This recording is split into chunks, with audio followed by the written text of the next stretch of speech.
ಓಂ ಶಾಂತಿ. ಮಧುರಾತಿ ಮಧುರ ಶಿವ ಪರಮಾತ್ಮ ತಂದೆಯ ಮಧುರ ಮಹಾವಾಕ್ಯವನ್ನು ಕೇಳೋಣ. ಇಂದಿನ ಮುರಳಿಯ ದಿನಾಂಕವಾಗಿದೆ 20-3-2026. ಪ್ರಾತಃ ಮುರಳಿ ಬಾಪ್ತಾದ ಮಧುಬನ್.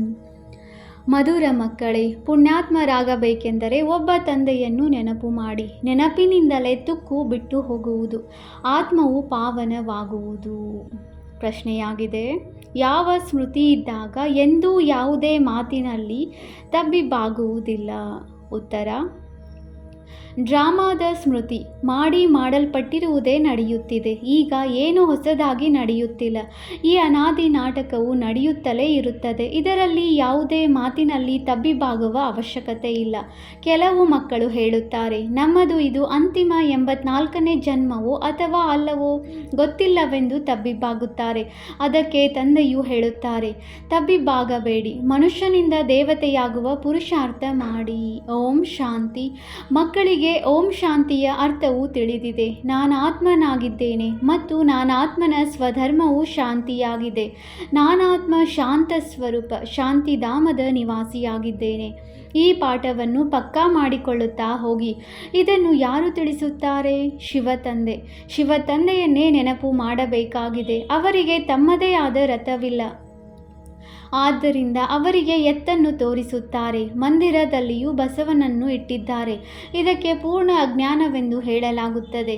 ತಂದೆಯು ಮಕ್ಕಳಿಗೆ ಅಥವಾ ಆತ್ಮರಿಗೆ ತಿಳಿಸುತ್ತಾರೆ. ಇವರು ಆತ್ಮಗಳ ತಂದೆ ಶಿವನಾಗಿದ್ದಾರೆ. ಇವರಿಗೆ ಅನೇಕ ಹೆಸರುಗಳು ಇವೆ, ಆದರೆ ಅನೇಕ ಹೆಸರುಗಳ ಕಾರಣ ಮನುಷ್ಯರು ತಬ್ಬಿಬ್ಬಾಗಿದ್ದಾರೆ. ವಾಸ್ತವದಲ್ಲಿ ಅವರ ಸತ್ಯವಾದ ಹೆಸರು ಶಿವ ಎಂದಾಗಿದೆ. ಶಿವ ಜಯಂತಿಯನ್ನು ಭಾರತದಲ್ಲಿಯೇ ಆಚರಣೆ ಮಾಡಲಾಗುತ್ತದೆ. ಅವರು ನಿರಾಕಾರ ತಂದೆಯಾಗಿದ್ದಾರೆ. ಬಂದು ಪತಿತರನ್ನು ಪಾವನರನ್ನಾಗಿ ಮಾಡುತ್ತಾರೆ. ಕೆಲವರು ಭಗೀರಥ, ಕೆಲವರು ನಂದಿಗಣವೆಂದು ಹೇಳಿಬಿಟ್ಟಿದ್ದಾರೆ. ತಂದೆಯೇ ತಿಳಿಸುತ್ತಾರೆ, ನಾನು ಯಾವ ಭಾಗ್ಯಶಾಲಿ ರಥದಲ್ಲಿ ಬರುತ್ತೇನೆ. ನಾನು ಬ್ರಹ್ಮಾರವರ ತನುವಿನಲ್ಲಿ ಪ್ರವೇಶ ಮಾಡುತ್ತೇನೆ. ಬ್ರಹ್ಮಾರವರ ಮೂಲಕ ಭಾರತವನ್ನು ಸ್ವರ್ಗವನ್ನಾಗಿ ಮಾಡುತ್ತೇನೆ. ನೀವೆಲ್ಲ ಭಾರತವಾಸಿಗಳು ತಿಳಿದುಕೊಂಡಿದ್ದೀರಿ. ಲಕ್ಷ್ಮೀನಾರಾಯಣರ ರಾಜ್ಯವಿತ್ತು. ನಾವು ಆದಿ ಸನಾತನ ದೇವಿ ದೇವತಾ ಧರ್ಮದವರು ಸ್ವರ್ಗವಾಸಿಗಳಾಗಿದ್ದೆವು. 5000 ವರ್ಷಗಳ ಮೊದಲು ಯಾವಾಗ ನಾನು ಬಂದಿದ್ದೇನೋ ಆಗ ಎಲ್ಲರನ್ನೂ ಸತೋಪ್ರಧಾನ ಸ್ವರ್ಗದ ಮಾಲೀಕರನ್ನಾಗಿ ಮಾಡಿದ್ದೇನು. ನಂತರ ಪುನರ್ಜನ್ಮವನ್ನು ಅವಶ್ಯವಾಗಿ ತೆಗೆದುಕೊಳ್ಳಬೇಕಾಯಿತು. ತಂದೆಯು ಎಷ್ಟು ನೇರವಾಗಿ ತಿಳಿಸುತ್ತಾರೆ. ಈಗ ಜಯಂತಿಯನ್ನು ಆಚರಿಸುತ್ತೀರಿ. ಈ 2026 ವರ್ಷದಲ್ಲಿ 90ನೇ ಶಿವ ಜಯಂತಿ ಎಂದು ಬರೆಯುವೆವು. ಆದರೆ ತಂದೆ ಹೇಳಿದ್ದಾರೆ, ತಂದೆಯ ಅವತರಣೆಯಾಗಿ 90 ವರ್ಷಗಳಾಯಿತು. ಮತ್ತೆ ಜೊತೆಗೆ ಬ್ರಹ್ಮ, ವಿಷ್ಣು, ಶಂಕರನ ಅವತರಣೆಯೂ ಆಗಿದೆ. ತ್ರಿಮೂರ್ತಿ ಬ್ರಹ್ಮನ ಜಯಂತಿಯನ್ನು ಯಾರೂ ತೋರಿಸುವುದಿಲ್ಲ. ಇದು ಅವಶ್ಯವಾಗಿ ತೋರಿಸಬೇಕಾಗಿದೆ. ಏಕೆಂದರೆ ತಂದೆಯು ತಿಳಿಸುತ್ತಾರೆ, ನಾನು ಬ್ರಹ್ಮಾರವರ ಮೂಲಕ ಪುನಃ ಸ್ಥಾಪನೆ ಮಾಡುತ್ತೇನೆ, ಬ್ರಾಹ್ಮಣರನ್ನಾಗಿ ಮಾಡುತ್ತಾ ಹೋಗುತ್ತೇನೆ. ಅಂದಾಗ ಬ್ರಹ್ಮ ಮತ್ತು ಬ್ರಾಹ್ಮಣ ವಂಶೀಯರದು ಜನ್ಮವಾಯಿತು. ನಂತರ ನೀವೇ ವಿಷ್ಣುಪುರಿಯ ಮಾಲೀಕರಾಗುತ್ತೀರಿ ಎಂಬುದನ್ನು ತೋರಿಸುತ್ತೇನೆ. ತಂದೆಯ ನೆನಪಿನಿಂದಲೇ ನಿಮ್ಮ ತುಕ್ಕು ಬಿಟ್ಟು ಹೋಗುವುದು. ಬಲೆ, ಭಾರತದ ಪ್ರಾಚೀನ ಯೋಗವು ಪ್ರಸಿದ್ಧವಾಗಿದೆ, ಆದರೆ ಅದನ್ನು ಯಾರು ಕಲಿಸಿದ್ದರು ಎಂಬುದನ್ನು ಯಾರೂ ತಿಳಿದುಕೊಂಡಿಲ್ಲ. ಸ್ವಯಂ ತಂದೆಯೇ ತಿಳಿಸುತ್ತಾರೆ, ಹೇ ಮಕ್ಕಳೇ, ನೀವು ತಮ್ಮ ತಂದೆಯನ್ನು ನೆನಪು ಮಾಡಿ. ಆಸ್ತಿಯು ನಿಮಗೆ ನನ್ನಿಂದಲೇ ಸಿಗುತ್ತದೆ. ನಾನು ನಿಮ್ಮ ತಂದೆಯಾಗಿದ್ದೇನೆ. ನಾನು ಕಲ್ಪವೂ ಬರುತ್ತೇನೆ. ಬಂದು ನಿಮ್ಮನ್ನು ಮನುಷ್ಯರಿಂದ ದೇವತೆಗಳನ್ನಾಗಿ ಮಾಡುತ್ತೇನೆ. ಏಕೆಂದರೆ ನೀವು ದೇವಿ ದೇವತೆಗಳಾಗಿದ್ದೀರಿ. ನಂತರ 84 ಜನ್ಮಗಳನ್ನು ತೆಗೆದುಕೊಳ್ಳುತ್ತಾ ಪತಿತರಾಗಿದ್ದೀರಿ. ರಾವಣನ ಮತದಂತೆ ನಡೆಯುತ್ತಿದ್ದೀರಿ. ಈಶ್ವರಿಯ ಮತದಿಂದ ನೀವು ಸ್ವರ್ಗದ ಮಾಲೀಕರಾಗುತ್ತೀರಿ. ತಂದೆಯು ತಿಳಿಸುತ್ತಾರೆ, ನಾನು ಕಲ್ಪದ ಮೊದಲು ಸಹ ಬಂದಿದ್ದೇನು. ಏನೆಲ್ಲವೂ ಕಳೆಯುತ್ತದೆಯೋ ಅದು ಕಲ್ಪವೂ ಆಗುತ್ತಲೇ ಇರುವುದು. ತಂದೆಯು ಪುನಃ ಬಂದು ಇವರಲ್ಲಿ ಪ್ರವೇಶ ಮಾಡುತ್ತಾರೆ.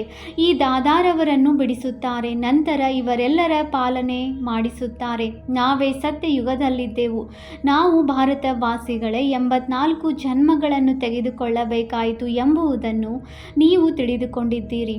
ಮೊಟ್ಟ ಮೊದಲು ನೀವು ಸರ್ವಗುಣ ಸಂಪನ್ನರು. 16 ಕಲಾ ಸಂಪೂರ್ಣರಾಗಿದ್ದೀರಿ. ಯಥಾ ರಾಜಾರಾಣಿ ತಥಾ ಪ್ರಜಾ. ನಂಬರ್ 1, ಎಲ್ಲರೂ ರಾಜರಾಗಲು ಸಾಧ್ಯವಿಲ್ಲ. ಆದ್ದರಿಂದ ತಂದೆಯು ತಿಳಿಸುತ್ತಾರೆ, ನಿಮ್ಮದು ಸತ್ಯಯುಗದಲ್ಲಿ 8 ಜನ್ಮಗಳು, ತ್ರೇತಾಯುಗದಲ್ಲಿ 12 ಜನ್ಮಗಳು. ಇದೇ ರೀತಿ ತಮ್ಮನ್ನು ತಿಳಿದುಕೊಳ್ಳಿ. ನಾವು ಈ ಪಾತ್ರವನ್ನು ಅಭಿನಯಿಸಿದ್ದೇವೆ. ಮೊದಲು ಸೂರ್ಯವಂಶಿ ರಾಜಧಾನಿಯಲ್ಲಿ ಪಾತ್ರವನ್ನು ಅಭಿನಯಿಸಿದೆವು. ನಂತರ ಚಂದ್ರವಂಶದಲ್ಲಿ ಮತ್ತೆ ಕೆಳಗಿಳಿಯುತ್ತಾ ವಾಮ ಮಾರ್ಗದಲ್ಲಿ ಬಂದೆವು. 63 ಜನ್ಮಗಳನ್ನು ತೆಗೆದುಕೊಂಡೆವು. ಭಾರತವಾಸಿಗಳೇ ಪೂರ್ಣ 84 ಜನ್ಮಗಳನ್ನು ತೆಗೆದುಕೊಂಡಿದ್ದಾರೆ. ಮತ್ಯಾವ ಧರ್ಮದವರು ಇಷ್ಟು ಜನ್ಮಗಳನ್ನು ತೆಗೆದುಕೊಳ್ಳುವುದಿಲ್ಲ. ಗುರುನಾನಕರಿಗೆ 500 ವರ್ಷಗಳಾಯಿತು. ಅವರದು ಸುಮಾರು 12-14 ಜನ್ಮಗಳು ಇರಬಹುದು. ಕ್ರಿಶ್ಚಿಯನ್ನರು 2000 ವರ್ಷಗಳಲ್ಲಿ 60 ಪುನರ್ಜನ್ಮಗಳನ್ನು ತೆಗೆದುಕೊಂಡಿರುತ್ತಾರೆ. ವೃದ್ಧಿಯಾಗುತ್ತಾ ಹೋಗುತ್ತದೆ. ಪುನರ್ಜನ್ಮಗಳನ್ನು ತೆಗೆದುಕೊಳ್ಳುತ್ತಾ ಹೋಗುತ್ತಾರೆ. ಬುದ್ಧಿಯಲ್ಲಿ ಇದನ್ನು ವಿಚಾರ ಮಾಡಿ. ನಾವೇ 84 ಜನ್ಮಗಳನ್ನು ತೆಗೆದುಕೊಂಡಿದ್ದೇವೆ. ಮತ್ತೆ ಸತೋಪ್ರಧಾನರು ಆಗಬೇಕಾಗಿದೆ. ಏನೆಲ್ಲವೂ ಕಳೆಯಿತೋ ಅದು ಡ್ರಾಮಾದಲ್ಲಿ ಏನು ಮಾಡಲ್ಪಟ್ಟಿದೆಯೋ ಅದೇ ಪುನರಾವರ್ತನೆಯಾಗುವುದು. ನಿಮ್ಮನ್ನು ಬೇಹದ್ದಿನ ಚರಿತ್ರೆಯಲ್ಲಿ ಕರೆದುಕೊಂಡು ಹೋಗುತ್ತೇನೆ. ನೀವು ಪುನರ್ಜನ್ಮವನ್ನು ತೆಗೆದುಕೊಂಡು ಬಂದಿದ್ದೀರಿ. ನೀವೀಗ 84 ಜನ್ಮಗಳನ್ನು ಪೂರ್ಣ ಮಾಡಿದ್ದೀರಿ. ಈಗ ಪುನಃ ತಂದೆಯು ನೆನಪು ತರಿಸಿದರು, ಮಕ್ಕಳೇ, ನಿಮ್ಮ ಮನೆಯು ಶಾಂತಿಧಾಮವಾಗಿದೆ. ಆತ್ಮದ ರೂಪವೇನಾಗಿದೆ? ಬಿಂದು. ಅಲ್ಲಿ ಹೇಗೆ ಬಿಂದುಗಳ ವೃಕ್ಷವಿರುತ್ತದೆ. ಆತ್ಮಗಳದು ನಂಬರ್ ವಾರ್ ವೃಕ್ಷವಾಗಿದೆ. ನಂಬರ್ ವಾರ್ ಆಗಿ ಕೆಳಗೆ ಬರುತ್ತಾರೆ. ಪರಮಾತ್ಮನು ಬಿಂದುವಾಗಿದ್ದಾರೆ. ಅವರು ಇಷ್ಟು ದೊಡ್ಡ ಲಿಂಗವಾಗಿದ್ದಾರೆ ಎಂದಲ್ಲ. ತಂದೆಯು ತಿಳಿಸುತ್ತಾರೆ, ನೀವು ನನ್ನ ಮಕ್ಕಳಾಗುತ್ತೀರೆಂದರೆ ನಾನು ನಿಮ್ಮನ್ನು ಸ್ವರ್ಗದ ಮಾಲೀಕರನ್ನಾಗಿ ಮಾಡುತ್ತೇನೆ. ಮೊದಲು ನೀವು ನನ್ನವರಾದರೆ ನಾನು ನಿಮಗೆ ಓದಿಸುತ್ತೇನೆ. ಬಾಬಾ, ನಾವು ನಿಮ್ಮವರಾಗಿದ್ದೇವೆ ಎಂದು ಹೇಳುತ್ತೀರಿ. ಜೊತೆಗೆ ಓದಲು ಬೇಕಾಗಿದೆ. ನನ್ನವರಾದ ಕೂಡಲೇ ನಿಮ್ಮ ವಿದ್ಯಾಭ್ಯಾಸವು ಆರಂಭವಾಗಿ ಬಿಟ್ಟಿತು. ತಂದೆಯು ತಿಳಿಸುತ್ತಾರೆ, ನಿಮ್ಮದು ಇದು ಅಂತಿಮ ಜನ್ಮವಾಗಿದೆ. ಆದ್ದರಿಂದ ಕಮಲ ಪುಷ್ಪ ಸಮಾನ ಪವಿತ್ರರಾಗಿರಿ. ಬಾಬಾ, ನಾವು ತಮ್ಮಿಂದ ಆಸ್ತಿಯನ್ನು ತೆಗೆದುಕೊಳ್ಳುವುದಕ್ಕಾಗಿ ಎಂದಿಗೂ ಪತಿತರಾಗುವುದಿಲ್ಲ ಎಂದು ಮಕ್ಕಳು ಪ್ರತಿಜ್ಞೆ ಮಾಡುತ್ತಾರೆ. 63 ಜನ್ಮಗಳಂತೂ ಪತಿತರಾದಿರಿ. ಇದು 84 ಜನ್ಮಗಳ ಕಥೆಯಾಗಿದೆ. ತಂದೆಯು ಬಂದು ಸಹಜ ಮಾಡಿ ತಿಳಿಸುತ್ತಾರೆ. ಹೇಗೆ ಲೌಕಿಕ ತಂದೆಯು ತಿಳಿಸುತ್ತಾರಲ್ಲವೇ, ಹಾಗೆಯೇ ಇವರು ಬೇಹದ್ದಿನ ತಂದೆಯಾಗಿದ್ದಾರೆ. ಬಂದು ಆತ್ಮಗಳೊಂದಿಗೆ ಮಕ್ಕಳೇ ಎಂದು ಮಾತನಾಡುತ್ತಾರೆ. ಶಿವರಾತ್ರಿಯನ್ನು ಆಚರಿಸುತ್ತಾರಲ್ಲವೇ, ಇದು ಅರ್ಧಕಲ್ಪದಿಂದ ದಿನ ಮತ್ತು ಅರ್ಧಕಲ್ಪದ ರಾತ್ರಿಯಾಗಿದೆ. ಈಗ ರಾತ್ರಿಯ ಅಂತ್ಯ ಮತ್ತು ದಿನದ ಆದಿಯ ಸಂಗಮವಾಗಿದೆ. ಭಾರತವು ಸತ್ಯಯುಗವಾಗಿದ್ದಾಗ ದಿನವಾಗಿತ್ತು. ಸತ್ಯ ತ್ರೇತಾಯುಗಕ್ಕೆ ಬ್ರಹ್ಮನ ದಿನವೆಂದು ಹೇಳಲಾಗುತ್ತದೆ. ನೀವು ಬ್ರಾಹ್ಮಣರಾಗಿದ್ದೀರಲ್ಲವೇ, ನೀವು ಬ್ರಾಹ್ಮಣರಿಗೆ ತಿಳಿದಿದೆ. ಈಗ ನಮ್ಮ ರಾತ್ರಿಯು ಪೂರ್ಣವಾಗುತ್ತಿದೆ. ಈಗ ತಮೋಪ್ರಧಾನ ಭಕ್ತಿಯಾಗಿದೆ. ಗುಡಿ ಗೋಪುರಗಳನ್ನು ಸುತ್ತುತ್ತಿರುತ್ತಾರೆ. ಎಲ್ಲರ ಪೂಜೆ ಮಾಡುತ್ತಾರೆ. 3 ದಾರಿಗಳು ಸೇರುವ ಸ್ಥಾನ ಟಿವಾಟೆವನ್ನು ಪೂಜಿಸುತ್ತಾರೆ. ಮನುಷ್ಯರ ಶರೀರಕ್ಕೂ ಪೂಜೆ ಮಾಡುತ್ತಾರೆ. ಸನ್ಯಾಸಿಗಳು ತಮ್ಮನ್ನು ಶಿವೋಹಂ ಎಂದು ಹೇಳಿ ಕುಳಿತು ಬಿಡುತ್ತಾರೆ. ಮತ್ತೆ ಮಾತೆಯರು ಹೋಗಿ ಅವರ ಪೂಜೆ ಮಾಡುತ್ತಾರೆ. ಬ್ರಹ್ಮ ತಂದೆಯು ಬಹಳ ಅನುಭವಿಯಾಗಿದ್ದಾರೆ. ತಿಳಿಸುತ್ತಾರೆ, ನಾನು ಸಹ ಬಹಳ ಪೂಜೆ ಮಾಡಿದೆನು. ಆದರೆ ಆ ಸಮಯದಲ್ಲಿ ಜ್ಞಾನವಂತೂ ಇರಲಿಲ್ಲ. ಹೂಗಳನ್ನು ಎರಚುತ್ತಿದ್ದೆವು. ಇದು ಸಹ ಮೋಸವಾಯಿತಲ್ಲವೇ. ಆದರೆ ಇದೆಲ್ಲವೂ ಪುನಃ ಆಗುವುದು. ಭಕ್ತರ ರಕ್ಷಕನು ಭಗವಂತನಾಗಿದ್ದಾರೆ. ಏಕೆಂದರೆ ಎಲ್ಲರೂ ದುಃಖಿಯಾಗಿದ್ದಾರಲ್ಲವೇ. ತಂದೆಯು ತಿಳಿಸುತ್ತಾರೆ, ದ್ವಾಪರದಿಂದ ಹಿಡಿದು ನೀವು ಗುರುಗಳನ್ನು ಮಾಡಿಕೊಳ್ಳುತ್ತಾ ಬಂದಿದ್ದೀರಿ ಮತ್ತು ಭಕ್ತಿ ಮಾರ್ಗದಲ್ಲಿ ಇಳಿಯುತ್ತಾ ಬಂದಿದ್ದೀರಿ. ಇಲ್ಲಿಯವರೆಗೂ ಸಾಧು ಸಂತರು ಸಾಧನೆ ಮಾಡುತ್ತಾರೆ. ತಂದೆಯು ತಿಳಿಸುತ್ತಾರೆ, ನಾನು ಅವರ ಉದ್ಧಾರವನ್ನು ಮಾಡುತ್ತೇನೆ. ಸಂಗಮದಲ್ಲಿ ನಿಮ್ಮದು ಸದ್ಗತಿಯಾಗಿ ಬಿಡುತ್ತದೆ. ನಂತರ ನೀವು 84 ಜನ್ಮಗಳನ್ನು ತೆಗೆದುಕೊಳ್ಳುತ್ತೀರಿ. ತಂದೆಗೆ ಜ್ಞಾನಸಾಗರ, ಮನುಷ್ಯ ಸೃಷ್ಟಿಯ ಬೀಜ ರೂಪನೆಂದು ಹೇಳಲಾಗುತ್ತದೆ. ಸತ್ ಚಿತ್ ಆನಂದ ಸ್ವರೂಪನಾಗಿದ್ದಾರೆ.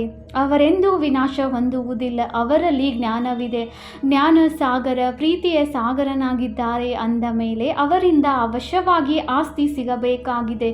ಈಗ ನೀವು ಮಕ್ಕಳಿಗೆ ಆಸ್ತಿಯೂ ಸಿಗುತ್ತಿದೆ. ಶಿವ ತಂದೆಯಲ್ಲವೇ, ಅವರು ಬ್ರಹ್ಮ ತಂದೆಯಾಗಿದ್ದಾರೆ. ಇವರು ನಿಮ್ಮ ತಂದೆಯಾಗಿದ್ದಾರೆ. ಶಿವ ತಂದೆಯು ಬ್ರಹ್ಮರವರ ಮೂಲಕ ನಿಮಗೆ ಓದಿಸುತ್ತಾರೆ. ಆದ್ದರಿಂದ ಪ್ರಜಾಪಿತ ಬ್ರಹ್ಮ ಕುಮಾರ ಕುಮಾರಿಯರೆಂದು ಹೇಳಲಾಗುತ್ತದೆ. ಎಷ್ಟೊಂದು ಮಂದಿ ಬಿಕೆಗಳಿದ್ದಾರೆ. ನಮಗೆ ತಂದೆಯಿಂದ ಆಸ್ತಿ ಸಿಗುತ್ತದೆ. ತಂದೆಯು ನಮ್ಮನ್ನು ನರಕವಾಸಿಗಳಿಂದ ಸ್ವರ್ಗವಾಸಿಗಳನ್ನಾಗಿ ಮಾಡುತ್ತಾರೆಂದು ಹೇಳುತ್ತಾರೆ. ತಂದೆಯು ತಿಳಿಸುತ್ತಾರೆ, ಹೇ ಮಕ್ಕಳೇ, ನನ್ನೊಬ್ಬನನ್ನೇ ನೆನಪು ಮಾಡಿ, ಆಗ ನಿಮ್ಮ ತಲೆಯ ಮೇಲಿರುವ ಪಾಪಗಳ ಹೊರೆಯು ಭಸ್ಮವಾಗುವುದು ಮತ್ತು ನೀವು ಸತೋಪ್ರಧಾನರಾಗಿ ಬಿಡುತ್ತೀರಿ. ನೀವು ಸತ್ಯ ಚಿನ್ನ, ಸತ್ಯ ಆಭರಣಗಳಾಗಿದ್ದೀರಿ. ಆತ್ಮ ಮತ್ತು ಶರೀರ ಎರಡು ಸತೋಪ್ರಧಾನವಾಗಿತ್ತು. ಆತ್ಮವು ಮತ್ತೆ ಸತೋ ರಜೋ ತಮೋ ಆದಾಗ ಶರೀರವು ಅಂತಹ ತಮೋಗುಣವಾದದ್ದೇ ಸಿಗುತ್ತದೆ. ತಂದೆಯು ನಿಮಗೆ ಸಲಹೆ ನೀಡುತ್ತಾರೆ, ಮಕ್ಕಳೇ, ನನ್ನನ್ನು ನೆನಪು ಮಾಡಿ. ಹೇ ಪತಿತ ಪಾವನ, ಬನ್ನಿ ಎಂದು ನನ್ನನ್ನು ಕರೆಯುತ್ತೀರಲ್ಲವೇ. ಭಾರತದ ಪ್ರಾಚೀನ ರಾಜಯೋಗವು ಪ್ರಸಿದ್ಧವಾಗಿದೆ.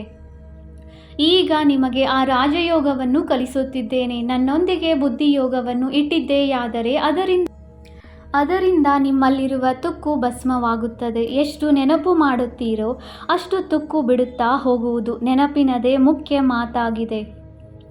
ಜ್ಞಾನವನ್ನು ತಂದೆಯು ಕೊಟ್ಟಿದ್ದಾರೆ. ಸತ್ಯಯುಗದಲ್ಲಿ ಯಥಾ ರಾಜಾರಾಣಿ ತಥಾ ಪ್ರಜಾ, ಎಲ್ಲರೂ ಪವಿತ್ರರಾಗಿದ್ದರು. ಈಗ ಎಲ್ಲರೂ ಪತಿತರಾಗಿದ್ದಾರೆ.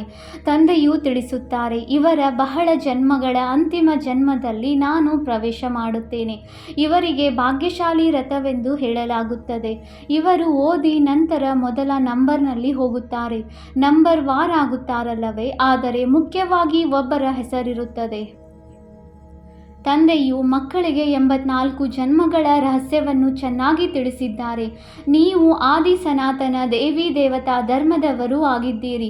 ಹಿಂದೂ ಧರ್ಮದವರಲ್ಲ. ನೀವು ಧರ್ಮಶ್ರೇಷ್ಠ ಕರ್ಮಶ್ರೇಷ್ಠವಾಗಿದ್ದೀರಿ. ನಂತರ ರಾವಣ ಪ್ರವೇಶತೆಯಾಗಿದ್ದರಿಂದ ಧರ್ಮಭ್ರಷ್ಟರಾಗಿದ್ದೀರಿ. ತಮ್ಮನ್ನು ದೇವಿ ದೇವತೆಗಳೆಂದು ಕರೆಸಿಕೊಳ್ಳುವುದರಲ್ಲಿ ಸಂಕೋಚವಾಗುತ್ತದೆ. ಆದ್ದರಿಂದ ಹಿಂದೂ ಎಂದು ಹೆಸರಿಟ್ಟು ಬಿಟ್ಟಿದ್ದಾರೆ. ವಾಸ್ತವದಲ್ಲಿ ಆದಿ ಸನಾತನ ದೇವಿ ದೇವತಾ ಧರ್ಮದವರಾಗಿದ್ದೀರಿ. ನೀವು 84 ಜನ್ಮಗಳನ್ನು ತೆಗೆದುಕೊಂಡು ಪತಿತರಾಗಿ ಬಿಟ್ಟಿದ್ದೀರಿ. ಭಾರತವಾಸಿಗಳಿಗಾಗಿಯೇ 84 ಜನ್ಮಗಳ ಚಕ್ರವಿದೆ. ಎಲ್ಲರೂ ಹಿಂತಿರುಗಿ ಹೋಗಲೇಬೇಕಾಗಿದೆ. ಮೊದಲು ನೀವು ಹೋಗುತ್ತೀರಿ. ಹೇಗೆ ದಿಬ್ಬಣವು ಹೊರಡುತ್ತದೆಯಲ್ಲವೇ. ಶಿವ ತಂದೆಗೆ ಪ್ರಿಯತಮನೆಂತಲೂ ಹೇಳುತ್ತಾರೆ. ಈ ಸಮಯದಲ್ಲಿ ನೀವು ಪ್ರಿಯತಮೆಯರು ಚೀಚಿ ತಮೋ ಪ್ರಧಾನರಾಗಿದ್ದೀರಿ. ನಿಮ್ಮನ್ನು ಪವಿತ್ರರನ್ನಾಗಿ ಮಾಡಿ ಕರೆದುಕೊಂಡು ಹೋಗುತ್ತಾರೆ. ಆತ್ಮರನ್ನು ಪಾವನ ಮಾಡಿ ಕರೆದುಕೊಂಡು ಹೋಗುತ್ತಾರೆ. ಇವರಿಗೆ ಮುಕ್ತಿದಾತ ಮಾರ್ಗದರ್ಶಕನೆಂದು ಹೇಳಲಾಗಿದೆ. ಬೇಹದ್ದಿನ ತಂದೆಯು ಕರೆದುಕೊಂಡು ಹೋಗುತ್ತಾರೆ. ಅವರ ಹೆಸರೇನು? ಶಿವ ತಂದೆ. ಹೆಸರು ಶರೀರಕ್ಕೆ ಬರುತ್ತದೆ, ಆದರೆ ಪರಮಾತ್ಮನೆಂದೇ ಹೆಸರಿದೆ. ಬ್ರಹ್ಮ ವಿಷ್ಣು ಶಂಕರನಿಗಾದರೂ ಸೂಕ್ಷ್ಮ ಶರೀರವಿದೆ. ಶಿವ ತಂದೆಗೆ ಯಾವುದೇ ಶರೀರವಿಲ್ಲ. ಅವರಿಗೆ ಶಿವ ತಂದೆಯೆಂತಲೇ ಹೇಳಲಾಗುತ್ತದೆ. ಓ ಮಾತಾಪಿತ, ನಾವು ನಿಮ್ಮ ಬಾಲಕರಾಗಿದ್ದೇವೆ ಎಂದು ಮಕ್ಕಳು ಹೇಳುತ್ತೀರಿ. ಅನ್ಯರಂತೂ ಕೇವಲ ಕೂಗುತ್ತಿರುತ್ತಾರೆ, ಏಕೆಂದರೆ ಅವರಿಗೆ ತಿಳಿದೇ ಇಲ್ಲ. ಒಂದು ವೇಳೆ ಇದು ಎಲ್ಲರಿಗೆ ಅರ್ಥವಾಗಿ ಬಿಟ್ಟರೆ ಏನಾಗುವುದೋ ಗೊತ್ತಿಲ್ಲ. ಈಗ ದೈವಿ ವೃಕ್ಷದ ನಾಟಿಯಾಗುತ್ತದೆ. ವಜ್ರ ಸಮಾನರಿಂದ ಕವಡೆಯಂತೆ ಆಗುವುದರಲ್ಲಿ 84 ಜನ್ಮಗಳು ಹಿಡಿಸುತ್ತವೆ. ಮತ್ತೆ ಹೊಸದಾಗಿ ಆರಂಭವಾಗುವುದು. ವಿಶ್ವದ ಚರಿತ್ರೆ ಭೂಗೋಳವು ಪುನರಾವರ್ತನೆಯಾಗುವುದು. ತಂದೆಯು ತಿಳಿಸುತ್ತಾರೆ, ನೀವು ಪೂರ್ಣ 84 ಜನ್ಮಗಳನ್ನು ತೆಗೆದುಕೊಂಡಿದ್ದೀರಿ. 84 ಲಕ್ಷ ಜನ್ಮಗಳಿರಲು ಸಾಧ್ಯವಿಲ್ಲ. ಇದು ದೊಡ್ಡ ತಪ್ಪಾಗಿದೆ. 84 ಲಕ್ಷ ಜನ್ಮಗಳೆಂದು ತಿಳಿದುಕೊಂಡಿರುವ ಕಾರಣ ಕಲ್ಪದ ಆಯಸ್ಸು ಲಕ್ಷಾಂತರ ವರ್ಷಗಳೆಂದು ಹೇಳಿಬಿಟ್ಟಿದ್ದಾರೆ. ಇದು ಪೂರ್ಣ ಅಸತ್ಯವಾಗಿದೆ. ಭಾರತವು ಈಗ ಅಸತ್ಯ ಖಂಡವಾಗಿದೆ.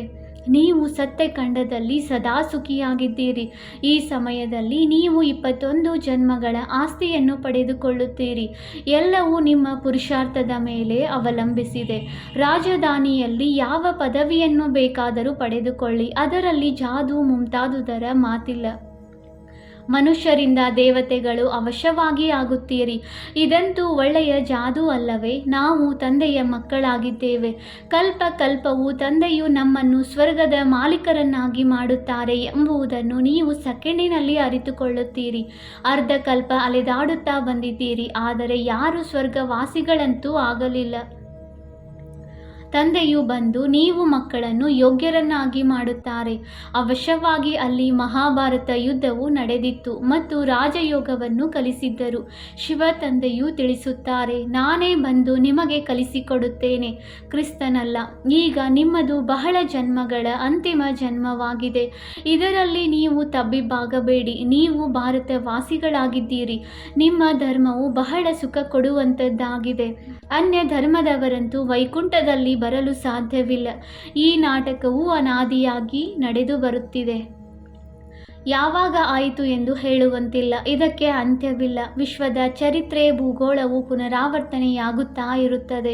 ಇದು ಸಂಗಮ ಯುಗ, ಚಿಕ್ಕ ಯುಗವಾಗಿದೆ.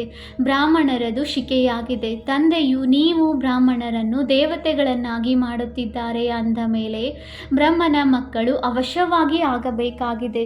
ನಿಮಗೆ ತಾತನಿಂದ ಆಸ್ತಿಯು ಸಿಗುತ್ತದೆ. ಎಲ್ಲಿಯವರೆಗೆ ತನ್ನನ್ನು ಬಿಕೆ ಎಂದು ತಿಳಿದುಕೊಳ್ಳುವುದಿಲ್ಲವೋ ಅಲ್ಲಿಯವರೆಗೆ ಆಸ್ತಿಯು ಹೇಗೆ ಸಿಗುವುದು? ಆದರೂ ಸಹ ಯಾರಾದರೂ ಅಲ್ಪ ಸ್ವಲ್ಪ ಜ್ಞಾನವನ್ನು ಕೇಳಿದರೂ ಸಾಧಾರಣ ಪ್ರಜೆಗಳಲ್ಲಿ ಬರುತ್ತಾರೆ. ಬರುವುದಂತೂ ಖಂಡಿತವಾಗಿದೆ. ಶಿವ ತಂದೆಯು ಬ್ರಹ್ಮರವರ ಮೂಲಕ ಬ್ರಾಹ್ಮಣ, ದೇವತಾ, ಕ್ಷತ್ರಿಯ ಧರ್ಮದ ಸ್ಥಾಪನೆ ಮಾಡುತ್ತಾರೆ. ಗೀತೆಯನ್ನು ಬಿಟ್ಟರೆ ಮತ್ಯಾವುದೇ ಶಾಸ್ತ್ರವಿಲ್ಲ. ಗೀತೆಯು ಸರ್ವೋತ್ತಮ ದೈವಿ ಧರ್ಮದ ಶಾಸ್ತ್ರವಾಗಿದೆ. ಇದರಿಂದ 3 ಧರ್ಮಗಳು ಸ್ಥಾಪನೆಯಾಗುತ್ತವೆ. ಬ್ರಾಹ್ಮಣರು ಇಲ್ಲಿಯೇ ಆಗಬೇಕಾಗಿದೆ. ದೇವತೆಗಳು ಇಲ್ಲಿಯೇ ಆಗುತ್ತೀರಿ. ಒಳ್ಳೆಯದು. ಮಧುರಾತಿ ಮಧುರ ಅಗಲಿ ಹೋಗಿ ಮರಳಿ ಸಿಕ್ಕಿರುವ ಮಕ್ಕಳ ಪ್ರತಿ ಮಾತಾಪಿತ ಬಾಪ್ತಾದಾರವರ ನೆನಪು, ಪ್ರೀತಿ ಹಾಗೂ ಸುಪ್ರಭಾತ. ಆತ್ಮಿಕ ಮಕ್ಕಳಿಗೆ ಆತ್ಮಿಕ ತಂದೆಯ ನಮಸ್ತೆ. ನಾವು ಆತ್ಮಿಕ ಮಕ್ಕಳಿಂದ ಆತ್ಮಿಕ ತಂದೆಗೆ ನೆನಪು, ಪ್ರೀತಿ ಹಾಗೂ ನಮಸ್ತೆ ನಮಸ್ತೆ ನಮಸ್ತೆ. ಧಾರಣೆಗಾಗಿ ಮುಖ್ಯ ಸಾರ ಪಾಯಿಂಟ್ ನಂಬರ್ 1. ಪ್ರತಿಯೊಬ್ಬರ ನಿಶ್ಚಿತ ಪಾತ್ರವನ್ನರಿತು ಸದಾ ನಿಶ್ಚಿಂತವಾಗಿರಬೇಕಾಗಿದೆ. ಮಾಡಲ್ಪಟ್ಟಿರುವುದೇ ಆಗುತ್ತಿದೆ. ಡ್ರಾಮಾದ ಮೇಲೆ ಅಡೋಲರಾಗಿರಬೇಕಾಗಿದೆ. Point number 2. ಈ ಚಿಕ್ಕದಾದ ಸಂಗಮ ಯುಗದಲ್ಲಿ ತಂದೆಯಿಂದ ಪೂರ್ಣ ಆಸ್ತಿಯನ್ನು ತೆಗೆದುಕೊಳ್ಳಬೇಕಾಗಿದೆ. ನೆನಪಿನ ಬಲದಿಂದ ತುಕ್ಕನ್ನು ತೆಗೆದು ಸ್ವಯಂವನ್ನು ಕವಡೆಯಿಂದ ವಜ್ರ ಸಮಾನ ಮಾಡಿಕೊಳ್ಳಬೇಕಾಗಿದೆ. ಮಧುರ ವೃಕ್ಷದಲ್ಲಿ ಹೋಗುವುದಕ್ಕಾಗಿ ಯೋಗ್ಯರಾಗಬೇಕಾಗಿದೆ. ವರದಾನ: ಸದಾ ಒಬ್ಬ ತಂದೆಯ ನೆನಪಿನಲ್ಲಿ ಮಗ್ನರಾಗಿದ್ದು ಏಕರಸ ಸ್ಥಿತಿಯನ್ನಾಗಿ ಮಾಡಿಕೊಳ್ಳುವಂತಹ ಸಾಕ್ಷಿ ದೃಷ್ಟ ಭವ. ಯಾವುದು ಸಂಕಲ್ಪ ಸ್ವಪ್ನದಲ್ಲಿಯೂ ಇರುವುದಿಲ್ಲವೋ ಅಂತಹ ಪರೀಕ್ಷೆಯು ಈಗ ಬರುವುದಿದೆ. ಆದರೆ ತಮ್ಮಲ್ಲಿ ಇಂತಹ ಅಭ್ಯಾಸವಿರಬೇಕು. ಹೇಗೆಂದರೆ ಅಲ್ಪಕಾಲದ ಡ್ರಾಮಾವನ್ನು ಸಾಕ್ಷಿಯಾಗಿದ್ದು ನೋಡಲಾಗುತ್ತದೆ. ಅದರಲ್ಲಿ ಬಲೆ ನೋವಿರುವುದೇ ಇರಬಹುದು ಅಥವಾ ತಮಾಷೆಯೇ ಇರಬಹುದು. ಅದರಲ್ಲಿ ಅಂತರವಾಗುವುದಿಲ್ಲ. ಅದೇ ರೀತಿ ಬಲೆ ಯಾವುದೇ ರಮಣೀಕವಾದ ಪಾತ್ರವಿರಲಿ, ಸ್ನೇಹಿ ಆತ್ಮನ ಗಂಭೀರ ಪಾತ್ರವೇ ಇರಲಿ, ಪ್ರತಿಯೊಂದು ಪಾತ್ರವನ್ನು ಸಾಕ್ಷಿ ದೃಷ್ಟನಾಗಿದ್ದು ನೋಡಿರಿ. ಏಕರಸ ಸ್ಥಿತಿ ಇರಲಿ. ಆದರೆ ಇಂತಹ ಸ್ಥಿತಿಯಾಗಬೇಕೆಂದರೆ ಸದಾ ಒಬ್ಬ ತಂದೆಯ ನೆನಪಿನಲ್ಲಿ ಮಗ್ನರಾಗಿರಬೇಕು. ಸ್ಲೋಗನ್: ದೃಢ ನಿಶ್ಚಯದಿಂದ ತಮ್ಮ ಭಾಗ್ಯವನ್ನು ನಿಶ್ಚಿತಗೊಳಿಸುತ್ತೀರೆಂದರೆ ಸದಾ ನಿಶ್ಚಿಂತವಾಗಿ ಇರುತ್ತೀರಿ. ಅವ್ಯಕ್ತ ಸೂಚನೆ: ನಿಶ್ಚಯದ ಫೌಂಡೇಶನ್ ತಳಪಾಯವನ್ನು ಬಲಗೊಳಿಸಿ ಸದಾ ನಿರ್ಭಯ ಮತ್ತು ನಿಶ್ಚಿಂತರಾಗಿರಿ. ಕರ್ಮ ಮಾಡುವುದಕ್ಕೆ ಮೊದಲು ನಿಶ್ಚಯವಿಟ್ಟುಕೊಳ್ಳಿ. ನಮ್ಮ ವಿಜಯ ಆಗೇ ಇದೆ. ಅನೇಕ ಕಲ್ಪ ವಿಜಯಿಯಾಗಿದ್ದೇವೆ. ಯಾವಾಗ ಅನೇಕ ಕಲ್ಪ ಅನೇಕ ಬಾರಿ ವಿಜಯಿಯಾಗಿ ವಿಜಯ ಮಾಲೆಯಲ್ಲಿ ಪೋಣಿಸಲ್ಪಡುವಂತಹ ಪೂಜೆ ಆಗುವಂಥವರು ಆಗಿದ್ದೇವೆ ಎಂದಾಗ ಈಗ ಅದನ್ನೇ ಪುನರಾವರ್ತಿಸಬೇಕು. ಮಾಡಲ್ಪಟ್ಟಿರುವಂತಹ ಕರ್ಮ ಮತ್ತೊಮ್ಮೆ ಪುನರಾವರ್ತಿಸಬೇಕು. ಅದಕ್ಕೆ ಹೇಳಲಾಗುತ್ತದೆ ಮಾಡಲಾಗಿದೆ. ಆದರೆ ಈಗ ಪುನಃ ಪುನರಾವರ್ತಿಸಿ ಮಾಡಲ್ಪಟ್ಟಿರುವ ಎಂದು ಹೇಳಲಾಗುತ್ತದೆಯೋ ಅದನ್ನು ಈಗ ಪೂರ್ಣ ಮಾಡಬೇಕು. ಓಂ ಶಾಂತಿ.